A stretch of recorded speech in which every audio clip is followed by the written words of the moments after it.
Di podcast Kotak Masuk. Podcast pengaman wawasan dengan canda.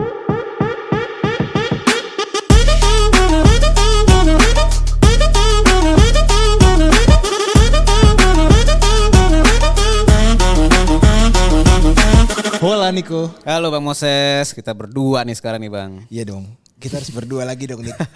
Ya kan berapa kali kita udah ngundang narasumber gitu Ya. kan. Bahas tentang, kemarin ada tentang hidup di US seperti apa. Ada yang marketing gitu kan. Digital marketing. Digital marketing Temen gitu. lo lagi tuh dua-duanya. Temen gue lagi, ya kebetulan aja. Kebetulan terus. Itu mah di setting. Cuman gue hari ini kita mau nyapa pendengar podcast Kotak Masuk ya. Ya, Kita ketemu lagi di yang ada videonya sama ada audionya. semoga bisa lebih cuan. Iya Enggak pasti. juga sih. Tapi kita tetap mengembangkan wawasan. Dengan canda. Nah, itu tetap tagline-nya tetap sama Tetap ya. sama tagline-nya.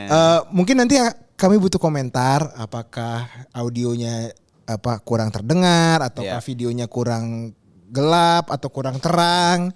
Kalau orangnya emang susah ya. Iya, tapi kita menerima kritikan juga. Bang, itu duduknya kok agak mundur. Iya, kami agak pegel kalau harus tegak ya kan.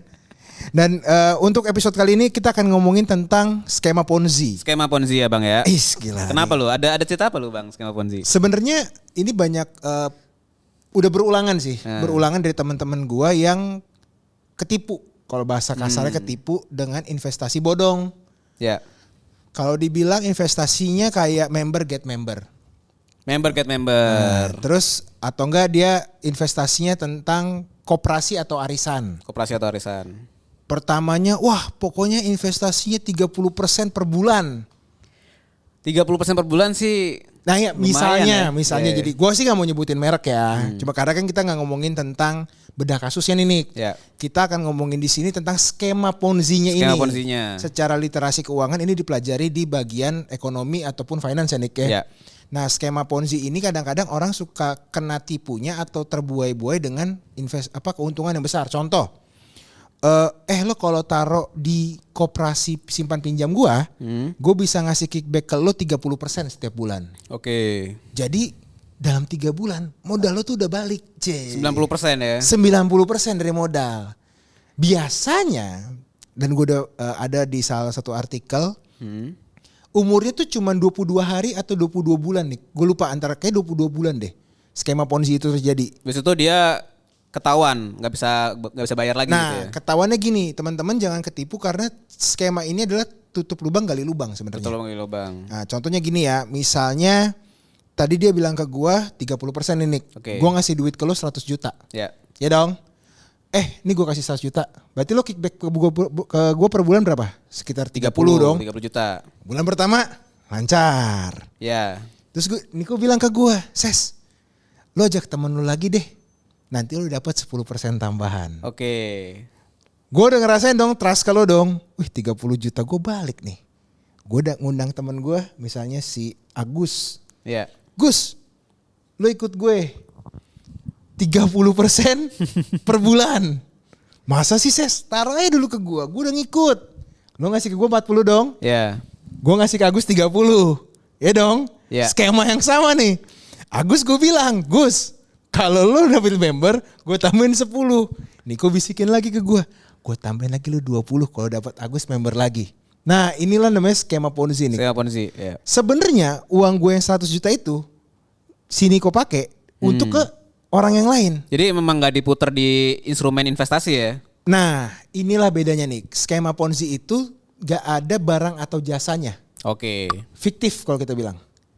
Kalaupun ada barang jasanya, biasanya tidak yang member get member lah ya, atau kita bisa tahu kan multi level marketing biasanya. Itu tidak Ponzi karena ada barang dan jasa. Cuman harus berhati-hati juga nih teman-teman nih. Ya. Harus ngelihat juga yang ada barangnya tuh barangnya bener atau enggak. Mudah expired atau enggak. Legal atau enggak tuh barang. Kadang-kadang kita nggak tahu tuh. Langsung asal beli jadi ketipu deh. Sebenarnya ada satu bentuk Ponzi scheme yang nggak bener-bener kayak Ponzi, tapi langsung contohnya aja ya. Contohnya kan kita dulu pernah ada case yang umroh sama travel. Oh iya ada. Nah jadi orang akan tergiur bukan karena returnnya, tapi karena murahnya. Bisa jadi. Gitu. Jadi batch pertama jalan nih, gitu kan. Nah Habis itu kan orang mulai denger nih, oh murah ya travelnya ya gitu. Ya udah kalau mau lu registrasi dari sekarang untuk booking penerbangan mungkin 2 bulan lagi, 3 bulan lagi. Dengan harga yang 50% di bawah market. Iya, 50% di bawah market. Nah, padahal uang yang ditaruh ke kita untuk 2 bulan 3 bulan lagi itu untuk memberangkatkan batch yang Pertama. gitu. Jadi itu juga mesti hati-hati. Salah satu red flag ya, red flag Anjir, bahasa lo, ampun. Red flagnya adalah kalau tadi Bang Moses sisi pertama adalah returnnya yang nggak masuk akal. Kalau di sini murahnya nggak masuk akal. Gitu. Oke, dan ini skema ini memang udah lama banget nih. Kalau dari Wikipedia dia bilang Charles Ponzi itu menemukan skema ini di tahun 1920. 1920. Indonesia aja belum merdeka, udah kena tipu satu dunia. Jadi dan skema ini lucunya nggak pernah patah. Jadi Selalu ada ya? Walaupun ketahuan nih, misalnya tadi lu bilang perusahaan travel, ada lagi yang gue bilang koperasi, ada lagi yang bentuknya multi level marketing. Skema ini gampang, terkopinya dan gampang ngebuat orang ketipu. Basicnya secara behavior cuma satu nih, mau cepat kaya. Nah, ini buat teman-teman dari psikologisnya menurut gue dan setelah gue baca di sini, kita terlalu pengen cepat kaya dan tiba-tiba mendapatkan kesempatan yang menarik. Kita lupa untuk melakukan pengecekan dulu. Iya. Karena basicnya yang di awal-awal episode kita kan kita selalu bilang kan, lo kalau mau investasi, lo harus tahu barangnya ini apa. Investasinya mau jenis apa, returnnya seperti apa. Emang agak ribet, tapi kan ini duit-duit lu, udah capek ya kan nih? Benar. Daripada lu udah taruh 100 juta, cuma 30 juta yang balik nih. Bulan depan nih gue bilang, Bang, kita lagi investasi, kita lagi nyari investor. Wajar lah kalau telat, tapi 50% deh gue balikin ke lu. Cuma kadang-kadang tuh Bang ya, orang tahu, gue tahu nih skema Ponzi. Oh sadar serius lu. Sadar serius. Tapi dia mau aja. Dia mau karena dia berharap bukan dia yang rugi. Anjing. Emang anjing nih orangnya. Emang anjing. Tapi akhirnya dia juga rugi kan. Tapi ya kalau dia udah balik modal dia udah stop. Kalau gitu kan gue udah yang penting balik modal nih gue. Oke. Nah balik modal habis itu uangnya hilang ya udah yang penting gue udah balik modal. Oh jadi gitu. misalnya kayak gue 100 juta gue udah balik 3 bulan setengah lah. Ya. 100 juta gue udah ada nih ya. Tapi hati-hati teman-teman. Peluang kayak Niko bilang tadi nih hanya sedikit. Hanya sedikit. Karena ketika lo mempercaya ini adalah skema Ponzi, harusnya lo langsung out. Iya. Jadi misalnya lo ikut koperasi, lo ikut travel atau lo ikut MLM, lo langsung tarik modal lo saat itu juga. Ketika lo udah punya feeling, ini kayaknya gue ketipu nih, out. Karena resikonya terlalu besar sih. Yes. Untuk tadi kayak Niko, yang penting modal balik kagak. Nanti kita akan ngebahas satu episode lagi yang kita berdua ini terkait tentang study case robot investasi. Iya. Kita ngomongin basic-basic dulu nih. Kita ngomongin robot investasi. Kita ngomongin skema Ponzi. Dan ini kenapa gue pingin sounding nih Nick. Yeah. Karena kita harus menyadarkan. Ini udah habis THR. Betul. THR kita udah habis nih. Tolong kalau dapat tawaran ya kan. Investasi balik modal 30 bla bla bla. Maksud gue jangan dimusuhin atau jangan digebukin orang kayak gitu. Jangan. Lo lihat dulu. Gitu loh. Lo lihat dulu. Lo tanya ke diri lo. Dan yang paling penting gue kasih tipsnya. Lo tanya ke orang yang ngerti. Ya. Contoh orang-orang yang tersertified ya Nick. Betul. Yang CFP, CFA, boleh dong konsultasi, ngobrol gitu ya. Gue punya nih tawaran investasi atau enggak tawaran koperasi. Menurut lo tuh gimana gitu ya. Karena zaman sekarang bedanya sama 10 tahun atau 1920. Lo tuh susah mau ngobrol sama siapa. Aksesnya terbatas dan orangnya kenalannya juga terbatas ya. Yes, dan sekarang lo bebas milih influencer siapa. Lo bebas memilih teman lo siapa, tapi yang bersertifikasi jelas. Ya. Karena mereka juga punya kewajiban ya Nick ya, atau etika ya, untuk memberitahu apakah itu Ponzi atau bukan. Benar. Ya kita nggak bisa sembarangan lah ngomong. Bahkan nggak ngomongin Ponzi aja, ngomongin investasi yang benar, yang normal. Itu juga kita harus hati-hati sih sebenarnya gitu. Nah, sama mungkin kalau dari sisi gua, kita juga tahu dulu deh goalsnya. Basic lagi tuh Nick menurut gua. Lo mau ikut investasi ini mau dapetin apa? Ya. Kalau misalnya mau cepat kaya, hindari. Tolong taruh di otak kalian jangan ada pemilihan cepat kaya ya nggak Nick? Tapi memang sebenarnya ya kita ngomong ke teman-teman kita gitu ya, termasuk ke lu atau ke istri gua gitu. Jangan mudah tergiur untuk cepat kaya gitu. Tapi kita sebenarnya harus sadar Bang bahwa memang itu feeling yang dimunculkan ketika lu ketemu orang itu gitu loh. Kayak apalagi yang biasanya nawarin MLM. Sorry bukan MLM ya. Saya nggak menjustifikasi bahwa semua MLM itu Ponzi scheme. Bukan. Tapi yang berniat untuk menjebak dengan Ponzi scheme itu mungkin orang-orang yang terdekat dengan kita gitu loh. Oh bisa. Mungkin bisa sahabat kita. Atau saudara. Justru kadang-kadang kita ada bener kali ya gitu. Ada perasaan bener kali ya. Nah tapi red flag-nya adalah tadi tuh 2 case yang awal. Kalau ada investasi yang istilahnya ngasih returnnya itu berlipat, nggak normal, itu sebaiknya dihindari dulu. Atau yang beli barang yang murah, itu juga sebaiknya dihindari dulu gitu. Nah, lebih enak lagi tadi nanya temen, ini gua ada tawaran nih, boleh nggak sih? Menurut lu gimana gitu? Atau lu googling, jangan-jangan kan ada orang yang sudah pernah komplain gitu loh, sudah pernah menyuarakan di Twitter atau di mana gitu. Tapi biasanya sudah telat. Jadi kalau sudah masuk ke Twitter, itu biasanya bentar lagi tutup tuh Nick. Iya. Atau masuk ke Facebook udah tutup tuh. Gue coba mau ngasih satu tambahan tips lagi. Kalau memang lo mau menghindari skema Ponzi, itu dari OJK Nick. Dari OJK ya? OJK dia ngasih model tips mudah banget. 2L. Apa tuh? Bukan large nih. Bukan mau ML nih, 2L nih, 2L. Legal dan logis.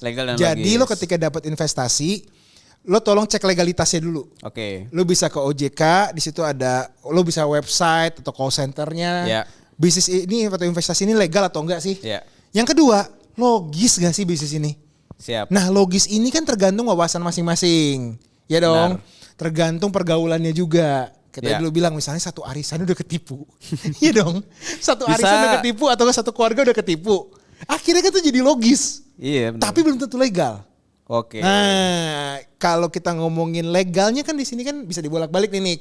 Kalau lu udah di dalam circle yang udah toxic kena Ponzi, lu mau ngomong apa juga susah. Tapi kalau legal itu yang udah bukan disertifikasi tapi diawasi OJK. Tolong. Nah, ini juga kalian harus aware juga nih kadang-kadang mereka bisa diawasi OJK. Tiba-tiba udah nggak diawasi OJK. Oh bisa gitu ya? Bisa gitu men. Ada beberapa kasus seingat gua, mungkin OJK udah ngasih warning nih ke investasi ini, lu tuh nggak bener kayak gini, makanya udah nggak diawasi lagi nih. Oke, dicabut gitulah ya izinnya. Sebenarnya kalau udah diawasi OJK doang, kalian juga harus pantau. Oke. Bener nggak investasi ini? Bener nggak cara kerja ini? Jangan cuman udahlah, biarkan duit gue yang kerja, gue akan kaya. Mati lu. Ada benernya juga, tapi jangan sampai bertindak bodoh juga. Iya, maksud gue gini, bener uang itu bekerja ketika kita investasi di saham, obligasi. Itu bener duit yang kerja. Tapi sebelum ke sana, ada beberapa analisa atau paperwork yang harus lo kerjain. Benar. Yaitu paperworknya ya, lo tahu dulu investasinya apa. Dan jangan sungkan untuk nanya ke orang yang nawarin paket-paket tadi gitu. Lu kalau misalnya kan kita kalau bisa kan kritis ya gitu loh. Kok bisa ya misalnya sesederhana emang kok bisa 30%, emang uangnya diapain sih? Betul. Nah, coba tanyakan itu kepada orang-orang yang nawarin kita, nanti pasti satu titik lu akan tahu udah mulai nggak logis nih arah bicaranya dia tuh udah mulai kegagap nih. Nah, itu udah red flag lah sih. Sama ya tadi gue pinginnya kita semua saling mengingatkan karena kan podcast ini kita buat nggak cuma awareness untuk kalian, kita berdua. Kita berdua nih udah entrepreneur. Jadi nggak boleh ada kesalahan seperti Ponzi ini nih. Kalau ditipu memang ada resiko. Pasti. Tapi kalau bisa kita berusaha lah untuk menangkap ini kira-kira intensinya apa nih, jujur atau enggak gitu. Karena buat teman-teman gue cuma bisa bilang ini tahun yang 2023 ini tahun yang cukup challenging. Gak cuma ngomongin tentang resesi, tapi lebih ke arah preparation kita. Bentar lagi nih udah semester 1 selesai. Goals keuangan lo ini nih ada gak sih kira-kira investasinya ada yang gak jelas. Atau enggak lo ditawarin di semester 2 gue akan buat perusahaan yang bla bla bla. Pokoknya canggih banget pakai meta, pakai ini, pakai itu, pakai ini. Tapi lo gak ngerti, mendingan gak usah. Jangan investasi di hal-hal yang kita tidak pahami. Jangan. Gak apa-apa lo telat. Mungkin lo belum dapat hokinya lah kalau kita bisa bilang ya. Karena kan investasi itu bukan gak cuman kita ngomongin angka doang ini kayak kadang ada faktor luck lah atau enggak Tuhan belum berkehendak buat elu. Tapi lu udah berusaha seenggak-enggaknya. Dan ini yang mungkin statement terakhir dari lu dulu deh nih terkait Ponzi tadi, lu mau ngerangkum kira-kira apa buat teman-teman?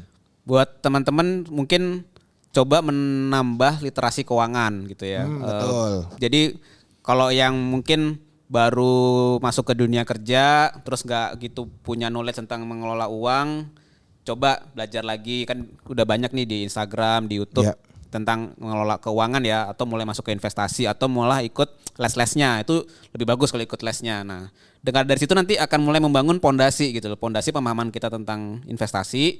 Jadi ketika nanti dapat kayak undangan atau misalnya tawaran, kita bisa kritis gitu. Wah, mantap. Terakhir dari gua, kita akan lebih sering ngomongin tentang investasi, KPR, bisnis ya Nick ya. Siap. Di episode-episode mendatang. Ini adalah basic agar ketika kalian nyicil KPR nggak ketipu sama skema Ponzi juga. Double bro. Kena fixed cost KPR. Betul. Terus lo berharap dari gue ada cicilan KPR per bulan nih dibayar sama investasi 30%. Iya, ternyata boncos. Boncos ya kan. Ini gue bukan nakut-takutin tapi ini saling mengingatkan aja. Karena nanti episode-episode mendatang kita akan lebih banyak ngomongin tentang how to achieve our goal like rumah, betul, mobil, ya. Terus financial freedom tuh itu bahasanya gimana sih? Iya, siap. Jadi tolong support YouTube kami juga bahkan sounding ini kayak YouTube channel kita belum tahu. Kita belum punya YouTube channel pada saat kita take ini. Cuma nanti pada saat Anda nih melihat video ini mungkin sudah ada, mungkin tidak ada juga. Karena kan di Spotify juga bisa video kan Bang. Betul. Tapi ya pengennya sih kita punya channel di YouTube lah. YouTube gitu. Juga. Sama kita thank you untuk Box to Box sudah merental. Memberikan kita kesempatan untuk pakai studionya. Luar biasa. Thank you. Terima kasih teman-teman podcast Kotak Masuk. Sampai ketemu lagi di episode selanjutnya. Bye. Bye.